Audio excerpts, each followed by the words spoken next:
उद्देश्य। इस पाठ के अंत में आप निम्नलिखित सीखने में सक्षम हो जाएंगे।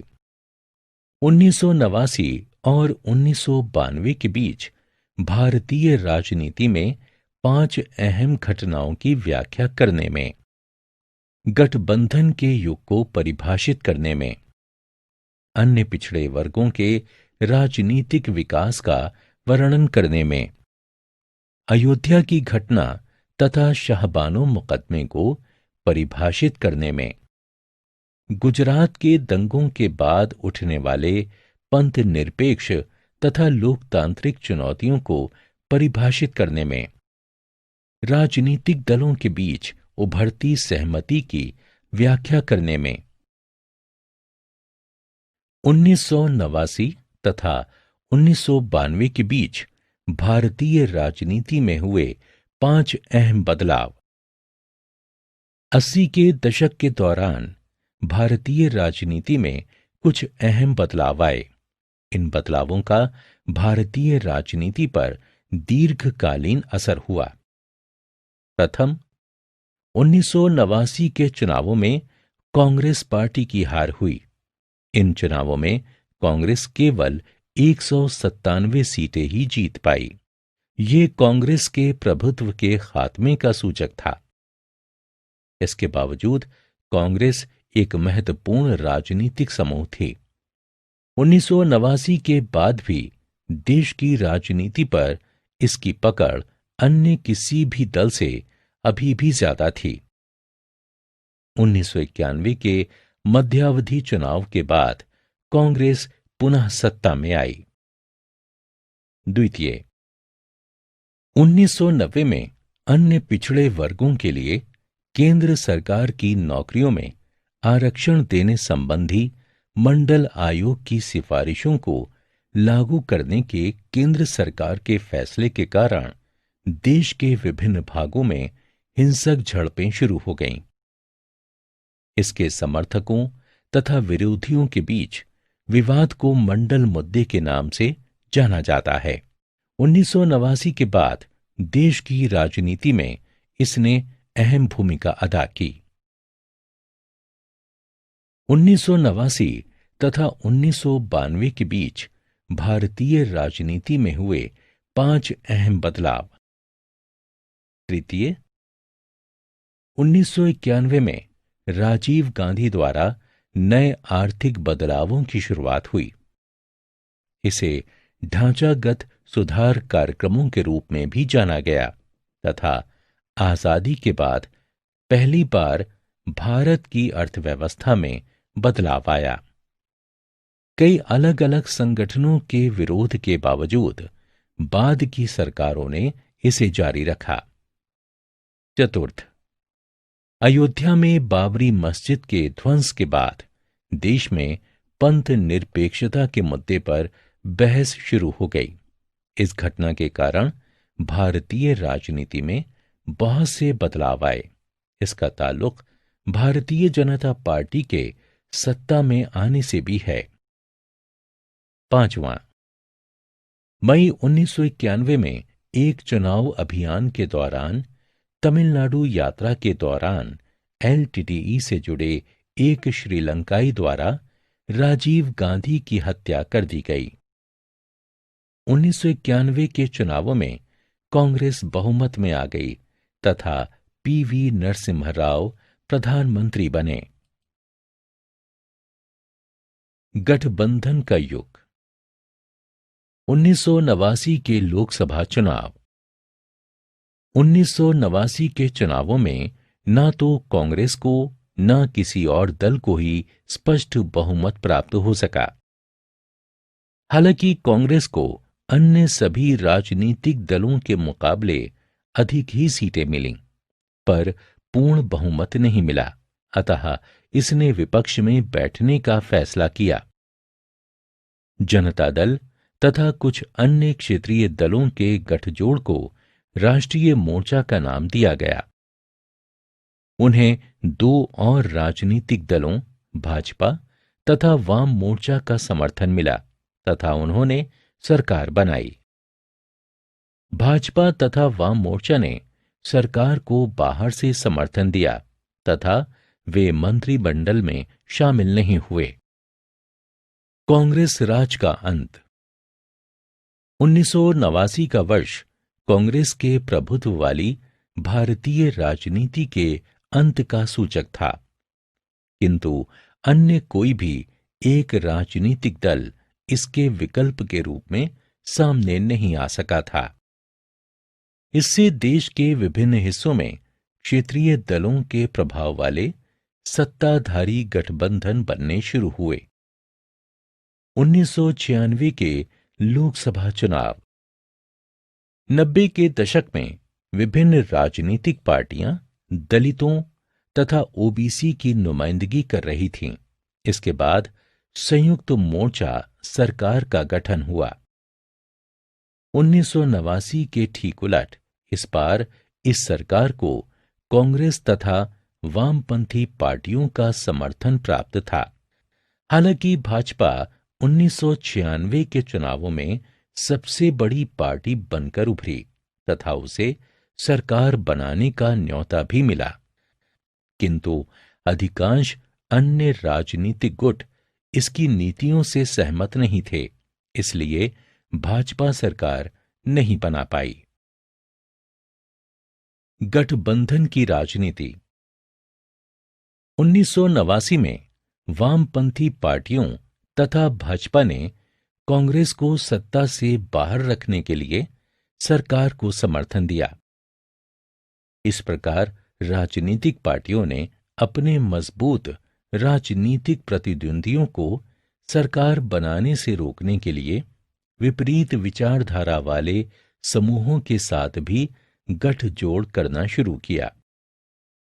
1998 के लोकसभा चुनाव। मई 1998 से लेकर जून 1999 तक भाजपा ने एक गठबंधन के रूप में सरकार बनाई। अक्टूबर 1999 में ये फिर सत्ता में लौटी। इन दोनों पारियों में श्री अटल बिहारी वाजपेयी प्रधानमंत्री रहे। इस सरकार ने अपना कार्यकाल पूरा किया। 1989 के बाद भारत में गठबंधन सरकारों का युग शुरू हुआ। ये दौर अगले 11 केंद्र सरकारों तक चलता रहा।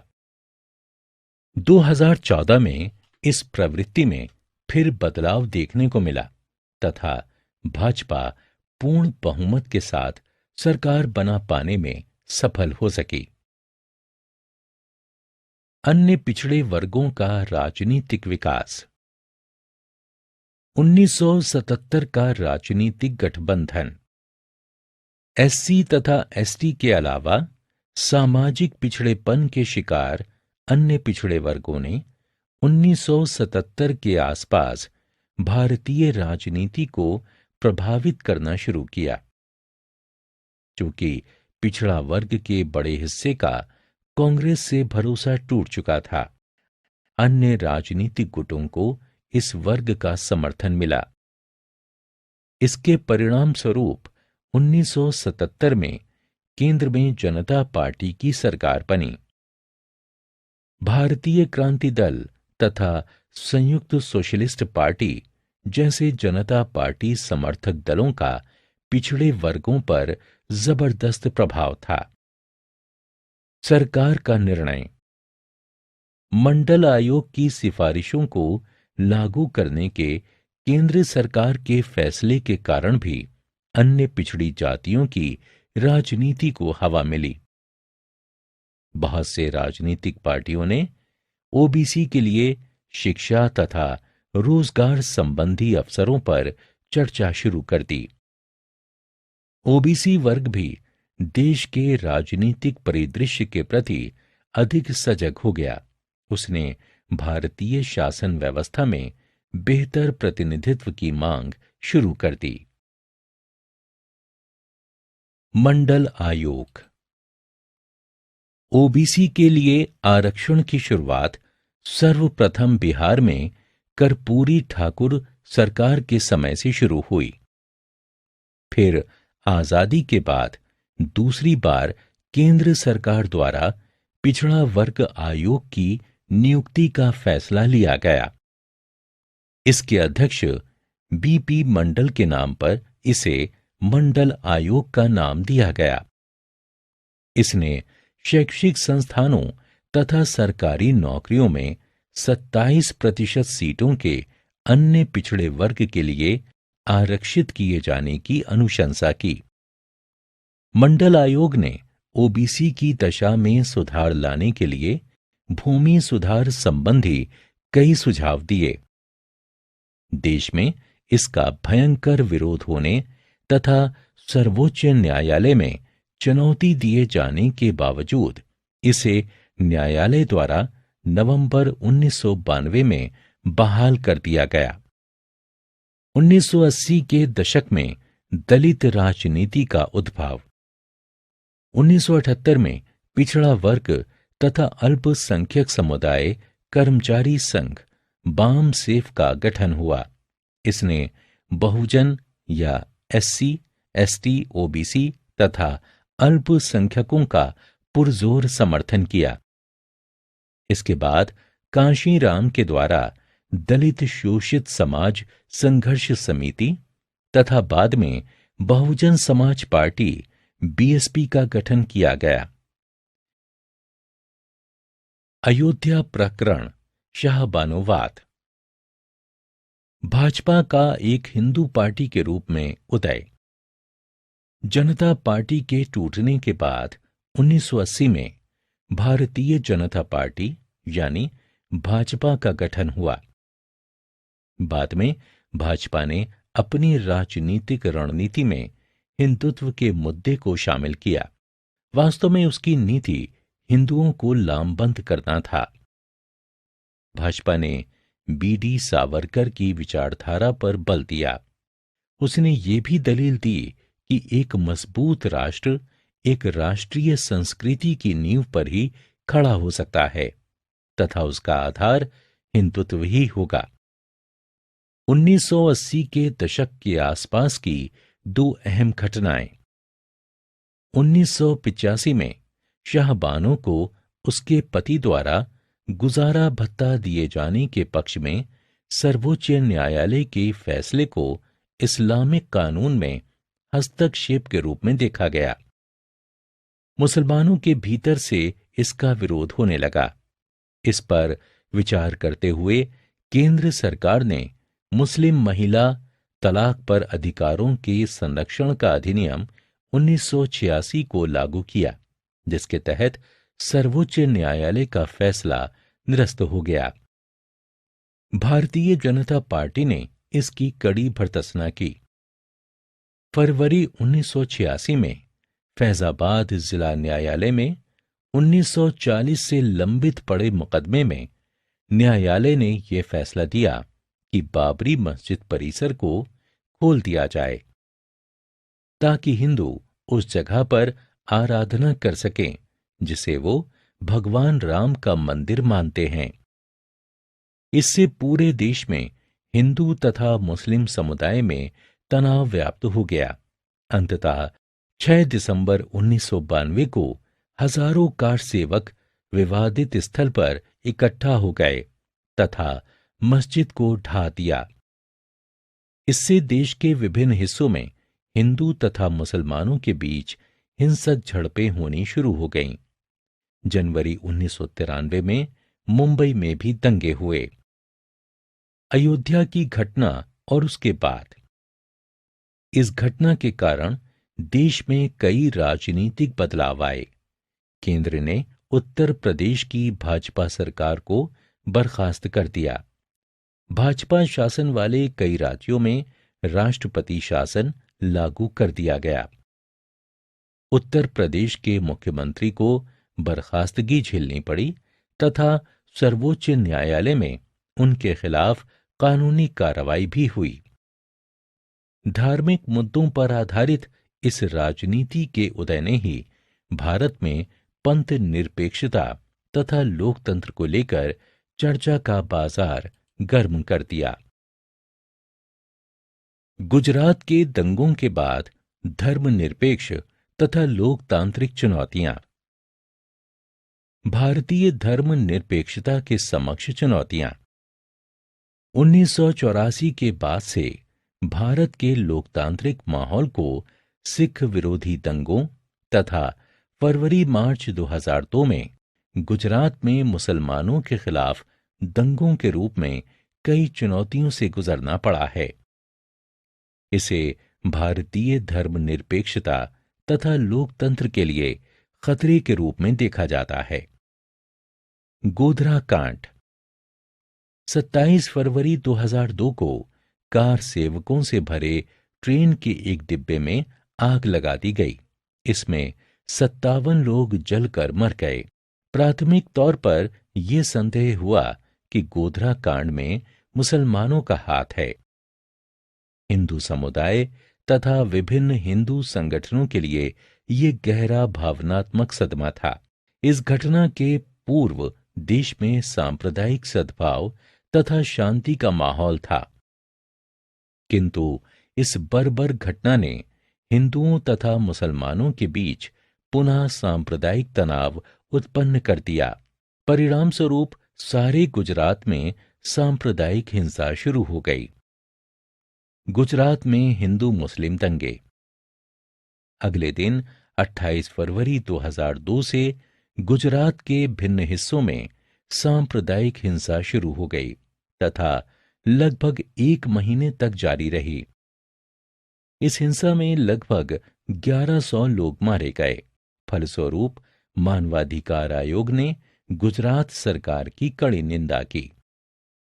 आयोग ने जोर देकर कहा कि सरकार सांप्रदायिक हिंसा को काबू में करने, दंगा पीड़ितों को राहत प्रदान करने तथा हिंसा के दोषियों के खिलाफ कार्रवाई करने में विफल रही है।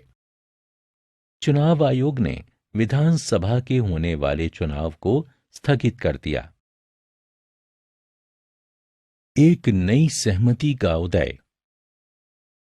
1984 से 2004 के बीच होने वाले परिवर्तन।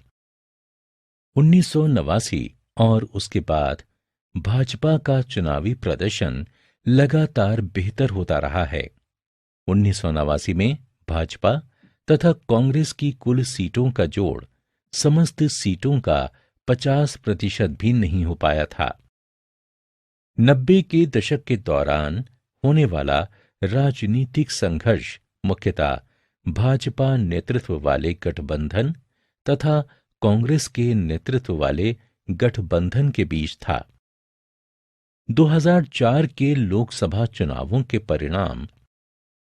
2004 में एनडीए की हार हुई तथा कांग्रेस के नेतृत्व में यूपीए के नाम से गठबंधन की एक नई सरकार सत्ता में आई। इस सरकार को वामपंथी दलों का समर्थन प्राप्त था। 1990 के दशक में भारतीय राजनीति में व्यापक रूप से 4 समूह देखने में आए: कांग्रेस तथा उसके सहयोगी, भाजपा तथा उसके सहयोगी, वामपंथी पार्टियां तथा ऐसे अन्य दल जो किसी के समर्थक नहीं थे। राजनीतिक पार्टियों के बीच उभरती सहमति। राजनीति में भयंकर प्रतिस्पर्धा के बाद भी विभिन्न राजनीतिक समूहों के बीच एक सहमति सी बनती दिखती है। एक, अधिकांश राजनीतिक समूह नई आर्थिक योजनाओं का समर्थन करते हैं तथा उनका ऐसा मानना है कि देश के विकास के लिए ये आवश्यक है। 2, राजनीतिक पार्टियों ने पिछड़ी जातियों के सामाजिक तथा राजनीतिक प्रभाव को महसूस कर लिया है तथा वे उनके लिए शैक्षिक तथा नौकरियों से संबंधित आरक्षण के पक्ष में हैं। 3, सभी राजनीतिक पार्टियां लोकसभा के चुनावों में राज्य स्तरीय तथा छोटे राजनीतिक समूहों के महत्व को समझ गई हैं। 4, सभी राजनीतिक पार्टियों ने गठबंधन की व्यवस्था की राह में आने वाली विचारधारा संबंधी भिन्नताओं को परे रखना शुरू कर दिया है। इन बदलावों से साफ जाहिर होता है कि हम कांग्रेस के प्रभुत्व वाली राजनीति के मुकाबले अधिक प्रतिस्पर्धात्मक राजनीति के युग में हैं। राजनीतिक दलों के बीच विभिन्न रजामंदियों के बावजूद नए लक्ष्यों तथा विकास की धारा सतत प्रवाहमान है तथा गरीबी, रोजगार तथा धार्मिक शांति के विषय अभी भी राजनीतिक एजेंडा के हिस्सा हैं। सारांश। हमने जो कुछ सीखा है उसे संक्षेप में दोहराएं। 1989 तथा 1992 के बीच भारतीय राजनीति में आने वाले 5 अहम बदलाव। 80 के दशक के अंत में भारतीय राजनीति में कुछ महत्वपूर्ण बदलाव आए। इन बदलावों का भारतीय राजनीति पर गहरा असर पड़ा। गठबंधन का युग। 1989 के लोकसभा के चुनाव, कांग्रेस शासन का अंत, 1996 के लोकसभा चुनाव, गठबंधन की राजनीति तथा 1998 में लोकसभा चुनाव।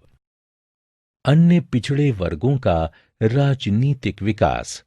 1977 का राजनीतिक गठबंधन, मंडल आयोग की सिफारिशों को लागू किया जाना तथा 1980 के दशक की दलित राजनीति। अयोध्या प्रकरण, शाहबानोवाद। भाजपा का हिंदू पार्टी के रूप में उदय। जनता पार्टी के विखंडन के बाद 1980 में भारतीय जनता पार्टी यानी भाजपा का गठन हुआ। 1980 के दशक के आसपास की 2 अहम घटनाएं। 1985 में शाहबानों के पक्ष में उसके पति से गुजारा भत्ता दिए जाने के मुद्दे पर सर्वोच्च न्यायालय के फैसले को मुस्लिम कानून में हस्तक्षेप के रूप में देखा गया। अयोध्या प्रकरण तथा उसका असर। अयोध्या की घटना के कारण देश में कई राजनीतिक बदलाव आए। इसमें केंद्र द्वारा उत्तर प्रदेश की सरकार को बर्खास्त किया जाना शामिल था। गुजरात दंगों के बाद पंथ निरपेक्ष तथा लोकतांत्रिक चुनौतियां। भारतीय धर्म निरपेक्षता के समक्ष चुनौतियां। 1984 के बाद भारत के लोकतांत्रिक माहौल को कई चुनौतियों से गुजरना पड़ा, जिनमें सिख विरोधी दंगे तथा फरवरी-मार्च 2002 में गुजरात में मुसलमानों के खिलाफ हिंसा भड़क उठना शामिल था। गोधरा प्रकरण। 27 फरवरी 2002 को अयोध्या से लौट रहे कार सेवकों से भरी ट्रेन के एक पूरे डिब्बे में आग लगा दी गई। इसमें 57 लोग झुलस कर मर गए थे। गुजरात के हिंदू मुसलमान दंगे। अगले दिन अर्थात 28 फरवरी 2002 से गुजरात के विभिन्न भागों में दंगे भड़क उठे तथा आने वाले 1 महीनों तक जारी रहे। इसमें लगभग 1100 लोगों की जानें गईं। नई सहमति का आविर्भाव। 1984-2004 के बीच के बदलाव। 1989 के बाद से भाजपा के चुनावी प्रदर्शन में लगातार सुधार होता रहा। 2004 के लोकसभा चुनावों के परिणाम। 2004 में एनडीए की हार हुई तथा कांग्रेस के नेतृत्व में संयुक्त प्रगतिशील गठबंधन यूपीए के नाम से एक गठजोड़ की सरकार सत्ता में आई। राजनीतिक दलों के बीच उभरती सहमति। राजनीतिक में गला काट प्रतिस्पर्धा के बावजूद विभिन्न राजनीतिक समूहों के बीच एक सहमति सी बनती दिखती है।